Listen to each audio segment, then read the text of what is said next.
Now that I'm finished with the generational testing comparing how this generation M3 performs against the previous generation in the various variant, we can now do a comparison.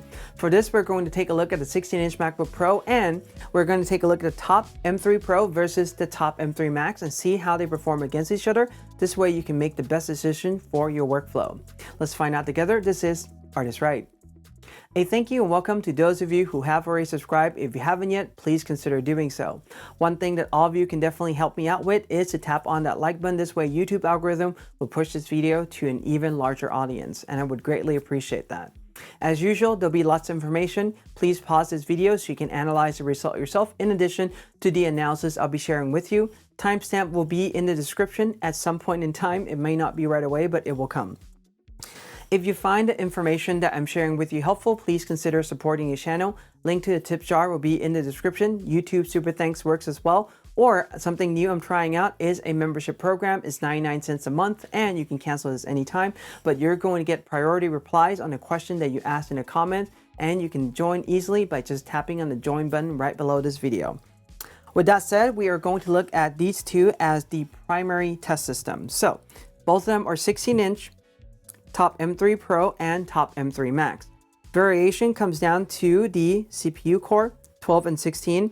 Distribution is also different. For instance, on the 12 CPU, we're looking at 6 performance, 6 efficiency, whereas, interestingly enough, on the top Max one, we're looking at 12 performance and 4 efficiency.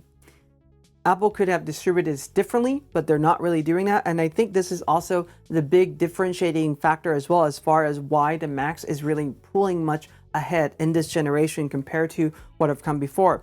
The other thing to note as well is that in this M3 generation, this is the top M3 Pro SoC, and in the M1 and M2 generation, once you have reached the top CPU core on these systems, they pretty much remain the same. The only thing you gain is the GPU. Whereas in this one, the tuning is different. You're getting more cores, you're getting different distribution of cores. And this is why we're seeing much better Max performance. And one thing that I said in my Max review already is this generation Max is the really first impressive Max generation that I've seen in a while. Anyway, there's also a GPU core difference, 18 versus 40, 16 NPU is the same. The memory bandwidth also varies as well, 150 gigabytes per second versus 400 gigabytes per second. Now, I wouldn't lose sleep over this at all. I've demoed this already. We're going to talk about this a little bit more as well as far as variation go. But when we talk about memory, we're also talking about discrepancy as well. 18 versus 48, 30 gigabytes more memory on the system. Stock 512 gigabyte SD versus 1 terabyte. And there is a huge price difference of $1,500 as well. So those are things to really think about. But both of these are stock configurations. All right. With this, I'm going to throw in the result from the M1, M2 Pro, and also the M1 and M2 Max as well, so you can see how they really spread apart on all of these. An additional test system I'll be sharing with you is the M1, M2, and M3 machine too. When it comes to memory bandwidth, I made a video on this. I'll leave a link to this in the description. Short story is that it doesn't really matter much because the apps we're using nowadays doesn't really utilize that. Apple is now coming to the realization that you don't need that much memory bandwidth. That's why they're cutting back a little bit on it. So that's pretty much the short story of things. But if you want to see a comparison, I highly recommend watching this video. Additional test reference system will be the Ultra, both M1 and M2, and I will throw in the Razer result where I have run the test on it already as well. There's more video come down this channel. In fact, we're not even comparing the same generation chip yet between the base and the top one, so make sure you stay tuned for that. In fact, by the time I release this video might have already been out already. So I don't know, time frame is kind of a little bit all crunching together right now. Make sure you check out the videos that I made as well for the generational testing on the M3, M3 Pro, and M3 Max, how it compares to the previous generation. I think you're going to definitely find that enlightening. And something to note is that everything has been retested on a clean install. macOS Sonoma on every single machine is running 14.1 or 14.1.1, and all the apps are the current version that is being distributed on pretty much, well, the world today, I guess. Display calibration works just fine. Both internal XDR display with Calibrate Profiler and HL devices, along with external hardware calibration with BenQ, Palette Master Ultimate. test these on all variation of the SoC, you're going to be fine with that. This is a pro photo review and also a single app testing because I want to see how the silicon is performing one generation to the next. And I want to see in the previous generation is, are there any slowdown? And yes, there are some slowdowns from the previous generation when it's running on the current operating system and the newest app. So something interesting there. Some of you are going to say, like, I multitask, will get more RAM for your system. All right, moving on. Test configuration. We have to do a lot of data extrapolation here, and I can't test every single variant. So that's all I'm going to say about that one. So you may request it, but if I don't have it in the studio already, chances are I'm most likely not going to test it. So the effect of SSD and RAM pretty much is known at this point. We're in the 3rd generation already.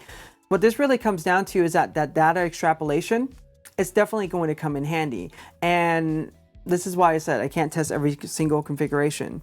One more thing as well before we talk about reading the spec, I want to quickly address before I forget is the battery. So some of you have said that in these review, I'm missing a battery test. I'm actually intentionally omitting it because battery test takes way too long to run. I'll leave a video to the battery test that I ran on the M1, a variety of them, in the description below. And that's pretty much literally going from one full export task to the next, to the next, to the next.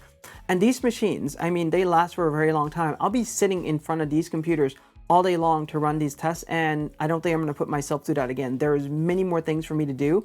So that's my thought on the battery test. All right, this is how you're going to read the specs. I'll leave a timestamp back to this so you can definitely check this out again, and the abbreviation codes as well so you can reference those. As far as SSD go, let's talk about this quickly. However you configure your SSD internally to the machine, it cannot be upgraded, at least not easily that you and me can just pop the back of the machine out or the bottom of it and just upgrade. So this is something that cannot be done. However, with SSD, you can always expand the storage externally by plugging in a drive. That could be a spinning disk, a SSD, NAS, or DAS. There's so many things you can plug in to expand the storage in the machine. So when you configure the SSD, my recommendation is to configure it based on your need case for now and the future, and not necessarily going in to bump up the SSD for speed, because you're not going to get that much of a performance improvement, even if you think you are. So these are the SSD speed on these machines. I didn't really break this down into the Max and the Pro generation, but you can take a look from the chart. They're all really just mighty fast. All right, so some of you may ask, if I store asset files internally versus externally, are we going to see any difference in the performance? And the answer to that is pretty much no. You're not going to see anything at all. I'll leave a link to this video in the description. I highly recommend that you check it out if you have any questions about this. All right, when it comes to memory, the RAM in the system, you definitely need to be careful about this, and you need to think about your use case. If you are crazy like me and have 2 browsers with way too many tabs running at the same time, multiple apps running, then definitely get more memory in your system, because that's going to definitely be a much better using experience on your machine. Remember that memory is not upgradable, and unlike SSD, you cannot plug in, for instance, like a drive and expand the RAM in your system. Whatever RAM is there on the SoC, on the chip itself, that's pretty much it. So think about this carefully. A few things I also want to point out as well is that if you tend to keep your machine long-term, probably want to upgrade this. If you tend to upgrade every cycle, every other cycle, stock may be the better configuration. So that's something that you're going to have to determine on and based on your workflow. And remember that this memory is shared between the CPU and GPU. And I hear people say this, and it kind of irritates me a little bit, that less is more. Less is not more, less is still less. So if you need the memory, especially if you're running Adobe apps, just get more memory. You're going to be thankful that I recommend that in the long run. All right, something that I recommend for all creative pros, especially if you have an Intel Mac or a Mac computer already, you want to see how your memory usage is. Restart the computer, launch activity monitor, or you don't have to restart if you don't want to. Go into the memory tab and monitor the memory pressure. Tile your window in a way that you can see that as you're going through your creative app program. See where that color is. If it's green, you're good. If it's yellow, you probably want to add more. If it's red, well, time to upgrade the memory on your system. Another app that helps as well is iStat Menu. I'll leave a link to this in the description. It keeps track of your memory pressure up to 30 days. And personally for me, I run on an M2 Ultra with 128 gigabytes of memory, and I can't tell you how happy I am. That's pretty much the happy medium for me. I don't think I need any more than that. The system doesn't tell me I need any more, and that's a good medium for me, but that's also me. If you're coming from the Intel generation, recommendation is to pretty much keep the RAM the same, if not more. don't go for less. That's one thing that you're going to be thankful for based on my recommendation. For Pro, recommend at least 32 plus gigabytes of memory, which you are going to get somewhat on these machines. I mean, especially with the Max machine, you're going to get memory for sure. When it comes to the Pro, you need to upgrade a little bit. So something to think about there. The other thing to think about too is that the operating system is already using the memory too. So you're not just running the apps on that entire memory that's available. The operating system still need memory to run as well. Lightroom Classic 13.0.1. In comparison with these two, well, this is obvious that the Max is faster than the Pro. Now we're taking a look at these time variation between these two. You need to ask yourself if this close to like 6 minutes is really worth the price variation going from these two SoCs. This is $1,500 for 6 minutes. Think about this for a second. If this is something that you do day in, day out, it may be worth it. But if this is something you can wait a little bit longer, you can also save money as well. Consideration point there. Taking a look at these, comparing with the rest of the machine, the Max is here. The M3 Pro is here, and they're clustering right in together. In fact, the Max is pretty much within a close distance to the Ultra machine. Very interesting result there as far as preview goes. And the M3 Pro, I mean, it's really rivaling the M2 Max of the previous generation. So it is still a pretty good core. Let's continue on with this. For the Export 1000 Nikon D850 file, we're taking a look at this right now. The M3 Max is performing better. It has 40 GPU cores, and it also has more CPU core as well compared to the M3 Pro. This is a task that uses both CPU and GPU in combination, yet we're only seeing about a 2-minute variation, maybe less than that even. I mean, again, this is talking about a price of $1,500 more. Is that few minutes really that worthwhile for your time frame, especially if you're a photographer? This is something you have to really think about. As much as I recommend the Max SoC for Lightroom workflow, that's something you're going to have to determine for your own workflow as well. When we take a look at the result compared to the rest, you can see there that the Ultra is still reigning supreme at this point in time when it comes to these export tasks. However, this M3 Max is coming in really close, and also when we take a look at the M3 Pro, it's just pretty much just a step behind. So some interesting result we're seeing there. And this could also be the fact that the Max is not really being utilized well. There's some optimization issue going on as well between one or both of these machines. Some interesting results. Lightroom Classic HDR Merge 9 Nikon D810 file. Timing is exactly the same between these two machines. Comparing this with the rest, you can see that the M3 generation is at the top of the chart compared to the rest of the machine.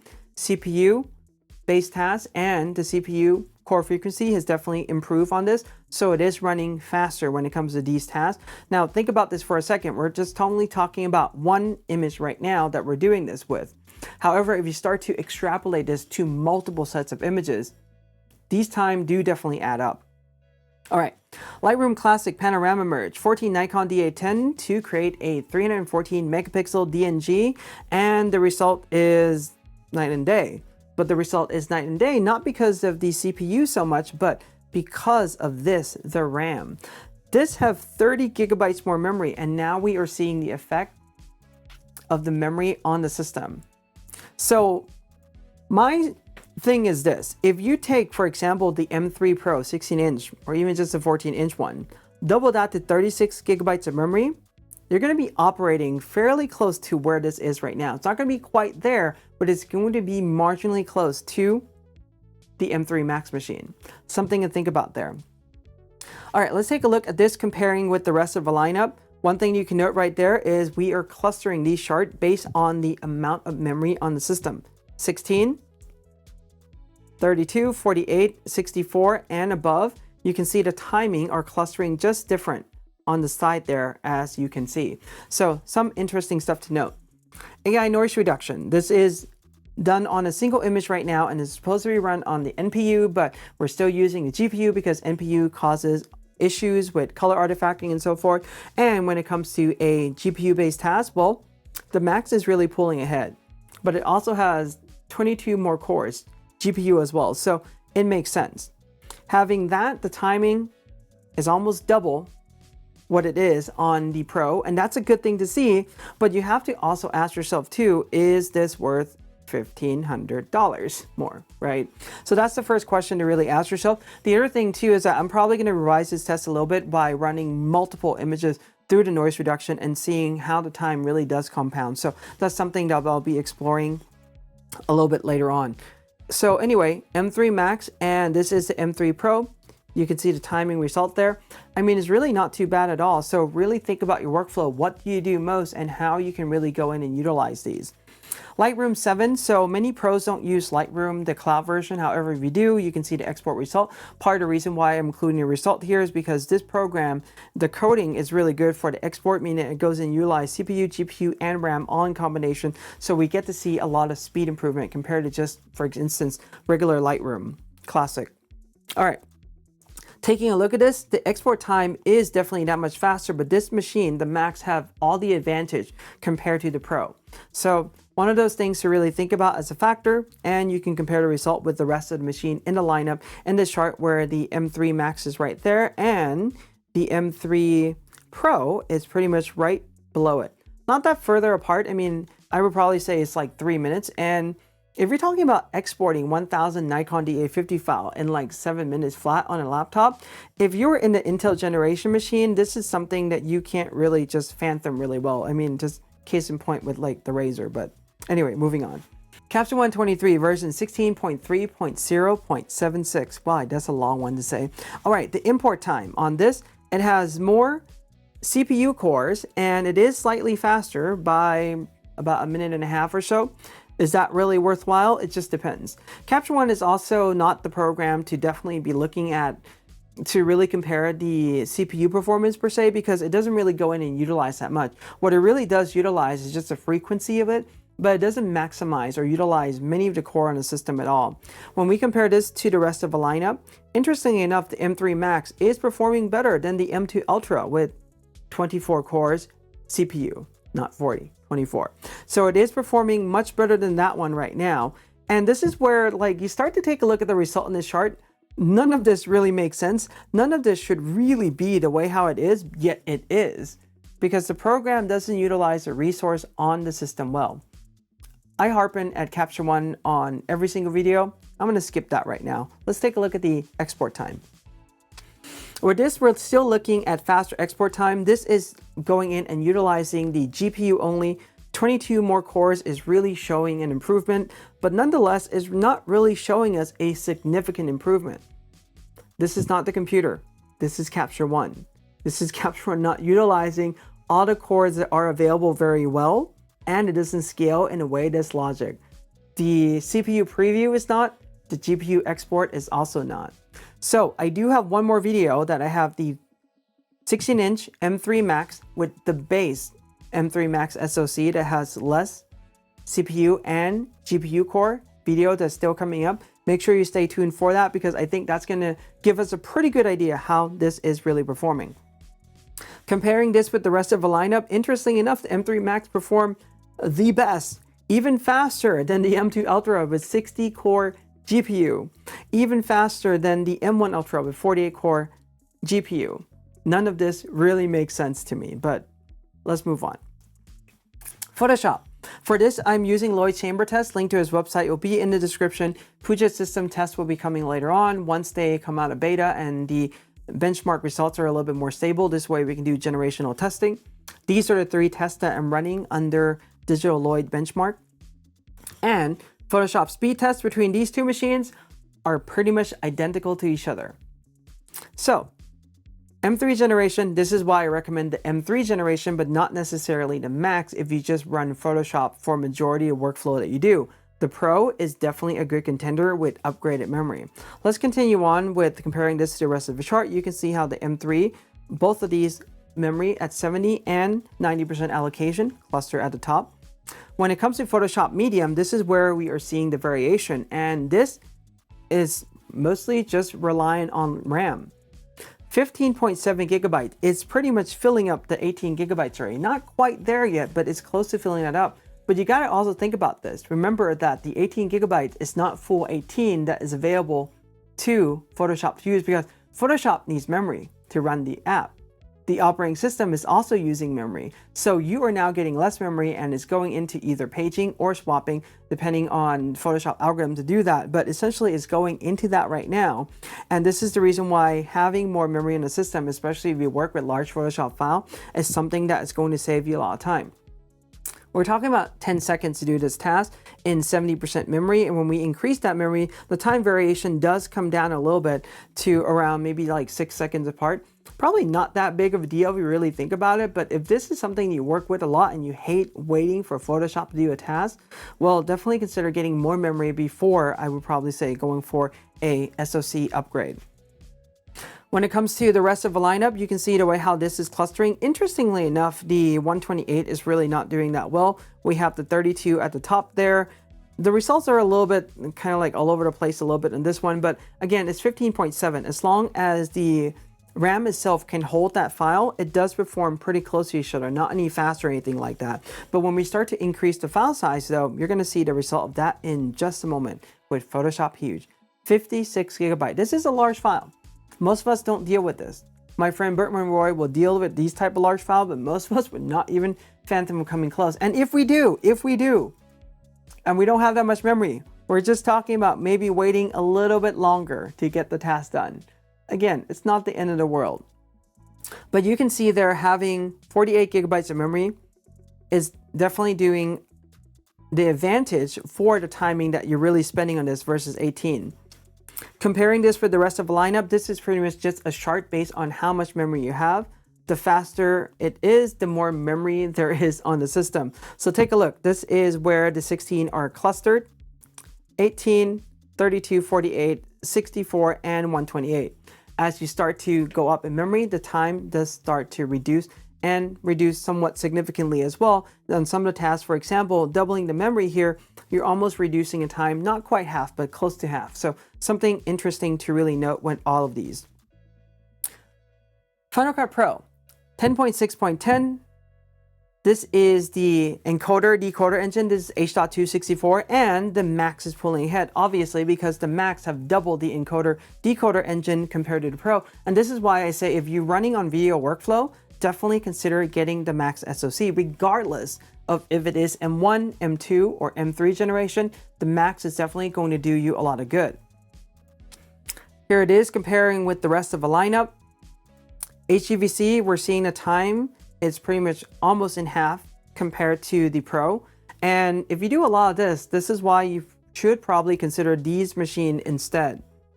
When it comes to ProRes, it's really close to each other. That's something interesting we are seeing there. And the ProRes time, I mean, they're really just all clustering right within a few seconds of each other there. So not that impressive or that much variation. Now let's take a look at Adobe AfterEffects. This is using Adobe Benchmark. So for this, these are the timing, and I've done this test in two different ways. One is using hardware acceleration, GPU export, and the other one is just using CPU on the regular Mercury software engine. GPU export is not enabled by default right now because there are posterization, artifacting, and color shifting that could happen to your final results from the rendering. That's why the CPU rendering, the software one, is enabled by default right now. But if we take a look at the timing between the Max and the Pro, having more GPU core doesn't really amount to a big time variation between these two. But interestingly enough, having more CPU cores and just an increase by 4, we're seeing the time reduce in half. So obviously something is going on here. The correlation is a little bit off, where I think if we enable GPU, we're supposed to see better time, but we're not. But this is also consistently with other results that I have from AfterEffects as well. How does this compare with the rest of the lineup? Well, the M2 Ultra is still performing at top right now. M1 Ultra, I mean, you can see all these are clustering together, but what's interesting about this is the fact that the M3 Max is performing at the very top, and the M3 Pro, even though it takes a little bit longer, I mean, it's pretty much coming really close to, for example, the M2 Pro, M2 Max, and it is slightly faster than the M1 Max machine. So it's performing rather well, and it's performing in the Max territory, which I consider that a really great thing. So this is going to be one of those pathways, like if you're thinking about upgrading, something to definitely consider. Analysis, thoughts, and observations. So let's talk about the 16-inch lineup a little bit. These are the pre-configured machine from Apple. We can see that we have just tested pretty much the top M3 Pro, but it is the base configuration for the 16-inch one, and there is the top one with the top M3 Max on there. $1,500 price variation. You can determine yourself if upgrading this is worthwhile or not. But something to think about is that when it comes to the M3 Pro inside the 16-inch, there's only one variation. The difference between this one and the next one up comes down to just the unified memory on the system. What's really great about this generation overall is that on the M3 Max, there are two different tiers, and those tiers are not just the increase of the GPU core that we have seen in the M1, M2 generation, but we're also seeing the increase in CPU core as well, even just coming from the Pro SoC. This is creating more of a separation between different machine tiers, and is definitely something to think about. The other thing that I also want to point out as well is that if we end up taking this machine with the upgraded memory and we compare it to, for example, the top M3 Max, we're going to see a performance that is going to come really close to many of those tasks that uses a lot of RAM in the system. However, if those tasks just uses GPU, I mean, this is still going to reign supreme because it has more cores. That's pretty much what it is. But I mean, simply put, 18 GPU cores is really no slouch. Here's how you can configure it on Apple website, but I want to really point out the M3 Pro quickly. So when it comes to M3 Pro, you have two memory options, 18 and upgrade to 36, and that's pretty much it. If you want anything more than that, well, it becomes a little bit more complicated. So on the base Mac SoC, you have the option of 36 or 96 gigabyte memory, nothing else in between. But if you decide to go, for instance, with the top spec one, you now have 48, 64, or 128. So if you want to really go in and max out all this machine, I mean, it becomes a $5,000 16-inch laptop that is a beast. You can also choose to go with a beast inside a smaller chassis as well on the 14-inch one, and I think that would be very interesting, but that gets into, like I said, too many ways to configure these machines, too many sub-configuration, and it costs way too much money. So which one to choose? Like I said before, this really depends on your workflow and what you really want to do. And like I said before, this Max generation is really impressive. And if you think you can go and utilize that, I highly recommend that. But this chart that I have created for different creative disciplines and the app that you use as the primary app still apply. Quickly, we're going to talk about RAM. I recommend the minimum 16 or 18, which is pretty much what's already included here. However, if you really want to go for optimal, choose at least 32 or 36 gigabytes of memory. If you go with the previous generation machine, it's going to be 32. The newer one is going to be at least 36, if not 48. When it comes to Lightroom Classic, you can see good, better, best right there. I would say that the Max is still a really great, compelling option because a lot of tasks now are really utilizing GPU acceleration, for example, doing the AI Noise Reduction, and there are other tasks in Lightroom as well that end up using that a lot more than before. So that's something good. If you want the best, Ultra is definitely the way to go, and there's two to really choose from. And one thing that I do want to point out as well is that the M1 Ultra is a really great value right now because it's priced at this point in time lower than the 16-inch MacBook Pro with the top M3 Max SoC. And you can get that for an amazing value now. Now wait though until the M3 Ultra comes out. That M1 Max price is definitely going to plummet. So just something to think about there. For Photoshop, I stand by my chart, the way how I organize these shipped. And I would say that the best one right now would be the M3 generation. And I would probably argue that the M3 Pro with upgraded memory, if you don't need any more than 36 gigabyte, you have a really great Photoshop machine running right there. If you're using Capture One, M2 Max, or if you choose any other Max for that matter, just go with the base configuration. There's absolutely no need to upgrade. If you do any type of video workflow, definitely recommend getting either the Max or the Ultra. The double encoder decoder engine is going to save you a lot of time. I know it definitely saved me a lot of time, so that's the thing. Here's a chart for upgraders. So if you're looking to upgrade, the easiest thing you can do is do a print screen of this chart, or just open this on your iPad, do a print screen, and just start doing like I'm doing right now. Circle the chip that you currently have. If you have any of these more consumer-oriented one, for example, M1, M2, M3, going to any of the higher tiers, even in the previous generation, is going to be an improvement from what you already have. However, if you're doing this professionally day in, day out, I highly recommend looking at anything on pretty much the right of this arrow that I just drew, because it's going to give you a much better overall around experience when you are using these machines. And there's nothing wrong, for instance, if you have the M2 Pro to go to, for example, the M1 Ultra, you're still going to get a really great performance there. You don't always have to upgrade one generation to the next, or for instance, upgrade from ship the one that come before to the next one. That's another option as well. And I would argue that the previous generation machines are starting to become like a really good buy. If you don't need the fastest performance, and by the way, none of the previous generation are any slouch either. So those are things to think about and ways to save money a little bit when you're upgrading these machines, and think about how long you keep the machines too. Anyway, that's a lot of thoughts I'm sharing. If you have any questions or comment, leave them below, give this a like, subscribe, and hit the bell when you're new, and now we trust.